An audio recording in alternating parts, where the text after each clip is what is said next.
రాజకీయ నాయకులు ఎంతసేపటికి పక్కనోడు ఎట్ట నాశనం చేయాలి, మనం ఎలా స్థిరపడిపోవాలి, మనోళ్ళు మన తర్వాత తరాలు ఎలా బాగుపడిపోవాలి, అవతల వాళ్ళని ఎలా నాశనం చేసేయాలి, ఇదే దరిద్రంతో కొట్టుకు చేస్తుంటారు.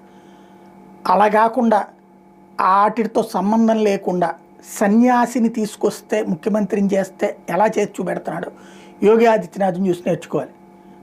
పత్తి ఎక్కువగా పండే రాష్ట్రాలు ఆంధ్ర కూడా ఉంది కదా. ఇక్కడ పత్తిని ఏం చేస్తున్నాం, చైనా వాడికి అమ్ముతాం. చైనా వాడు ఏం చేస్తాడు, బంగ్లాదేశ్కి పంపిస్తాడు. అక్కడ చైనాకి సంబంధించినటువంటి కంపెనీలు ఉంటాయి. ఏం కంపెనీలు, బట్టలు తయారు చేసే కంపెనీ.